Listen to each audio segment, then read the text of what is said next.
Bonjour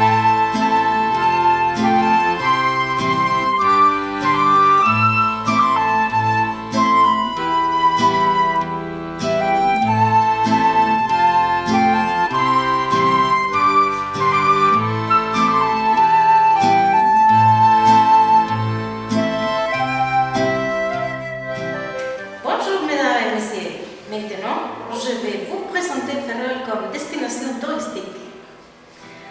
Ferrol est une ville portuaire au nord-ouest de la province de la Corogne et Galice, et la 7e ville de Galice, avec une population de plus de 70 000 habitants en 2014.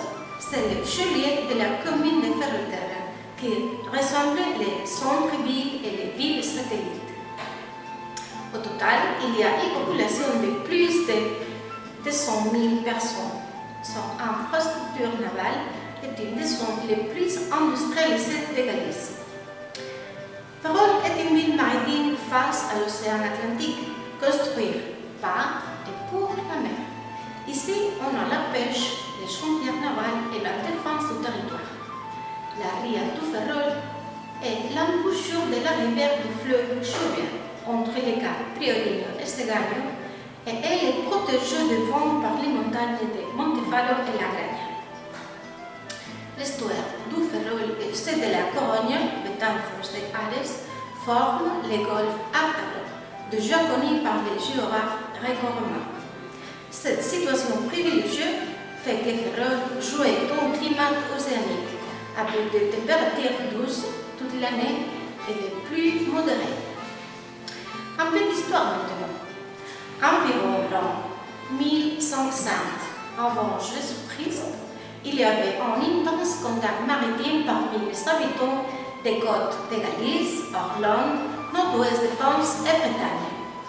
Au XIVe siècle, l'estuaire de Ferrol était un des premiers ports commerciaux et de la pêche du gros genre de Galice. Avec le roi Bourbon, Ferrol est devenu le principal centre de la force navale espagnole. Au XVIIe siècle, Ferrol était l'arsenal le plus important d'Europe. En 1869, bateaux britanniques sont venus à la place de los Niños pour prendre le château de San Felipe. Avec de l'artillerie pauvre, la défense du château par des citoyens de Ferrol a résisté à l'attaque et la flotte s'est retirée. Après, les arsenaux de la forteresse sont restés abandonnés. Sous Ferdinand VII, Ferrol a perdu son titre de capitale. Aujourd'hui, la construction navale est une des principales activités de la ville avec la présence de la société navantia. Aussi, Ferrol est le siège du commandement de l'une des 4 régions de la force navale espagnole. Ferrol est la station navale la plus importante dans le nord de l'Espagne, avec son port bien abrité et occupé. La ville est réputée pour ses activités portuaires. Et même le secteur touristique est un potentiel en train d'être développé ici. Un peu de culture et tourisme maintenant.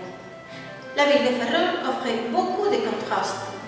Des centres médiévaux avec des rues en droite et des maisons avec des galeries face à des constructions militaires imposantes, plages ouvertes à l'océan contre des châteaux fortifiés qui dominent l'estuaire.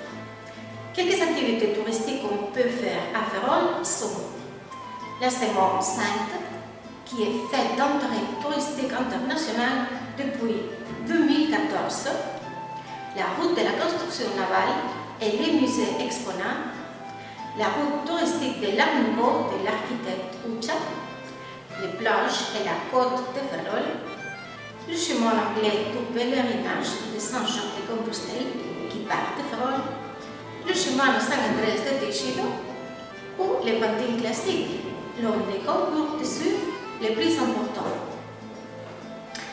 Et pour finir, un peu de gastronomie. La haute qualité des produits de la terre et de la mer a fait de la cuisine locale une attraction touristique.